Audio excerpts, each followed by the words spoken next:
Would you state your name and experience for the record? My name is James Warner Wallace. I'm a retired homicide detective from Los Angeles County. And are you the author of the book, Cold Case Christianity? Yes, I am. Can you share the subtitle of the book with the court, please? A homicide detective investigates the claims of the Gospels. Would I be correct in saying that In the 2016 movie God's Not Dead 2, Christianity is, in effect, put on trial. One of those testifying on behalf of the Bible is former atheist J. Warner Wallace. Within a matter of months, I determined that the four Gospels, written from different perspectives, contained the eyewitness accounts about the life, ministry, death, and resurrection of Jesus. J. Warner Wallace helped solve many cold case homicides. His cases have been featured more than any other detective on NBC's Dateline. Even though he was an atheist, Wallace decided to apply his skills to investigate the claims of Christianity. I didn't know anything about what church was like, what to expect, but I did know how to put together a case. And so I started to look at Christianity as a case. I was not a Christian growing up. I didn't have any Christians in my family. In Los Angeles County, you could very easily spend most of your life, I did, without encountering any invitation to church. And I didn't get my first invitation to church, I think, until I was in my 30s, from a friend I worked with. J. Warner Wallace is an expert in reading transcripts, and he learned to ferret out truth-telling from lies. What if he applied those principles toward the Christian faith, which rises or falls based on the history? For example, did Jesus actually rise from the dead? Was this true history?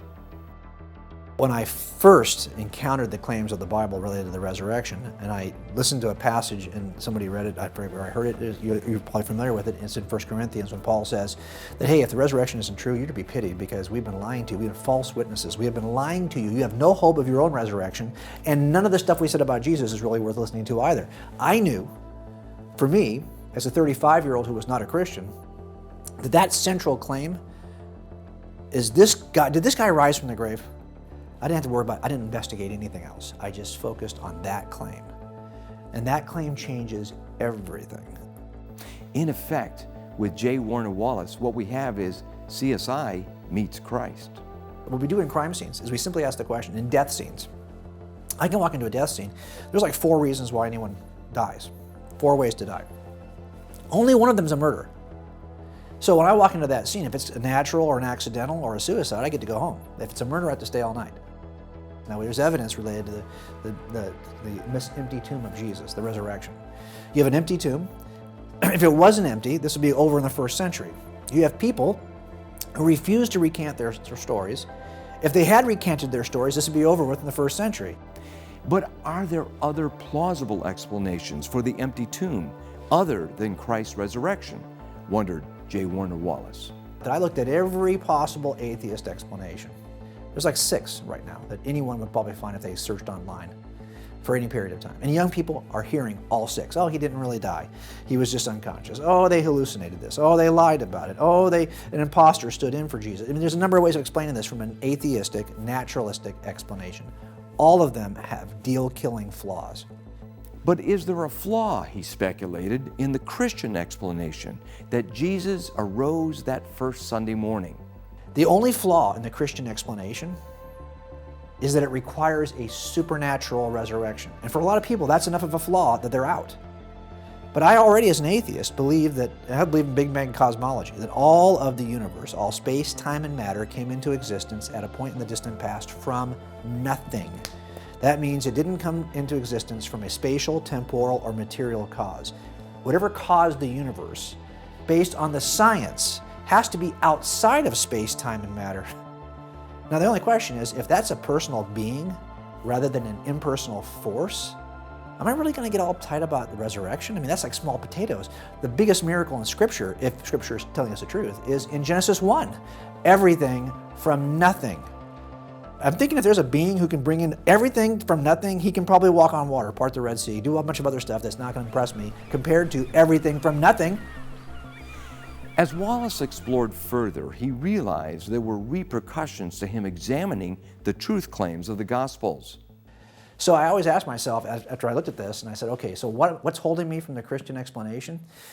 I have a very strong naturalistic presupposition. But as a naturalist, I'm already outside of nature, space, time, and matter, to explain why I'm here to begin with.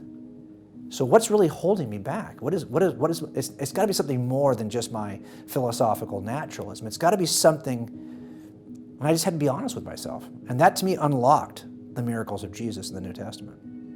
As the Apostle Paul wrote in the first century, "For I delivered to you first of all that which I also received, that Christ died for our sins according to the Scriptures, and that he was buried, and that he rose again the third day according to the Scriptures." 1 Corinthians 15, verses 3-5.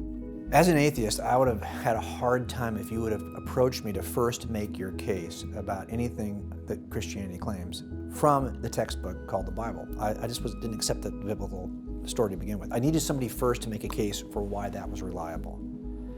But once I made that case for myself, I was willing to listen to what it said about me. and so J. Warner Wallace, former atheist and cold case homicide detective, gave his heart and life to the risen Jesus. He even went on to write Christian books like Cold Case Christianity and Person of Interest. When I examined the Gospels, I was trying to determine if these were accurate, reliable accounts in spite of any differences that might be between the accounts. And as a devout Christian, you feel you succeeded? Mr. Kane, I think you misunderstand me. When I began this study, I was a devout atheist. I began examining the Gospels as a committed skeptic, not as a believer. I'm not a Christian because I was raised that way or because I hoped it would satisfy some need or accomplish some goal. I'm simply a Christian because it's evidentially true.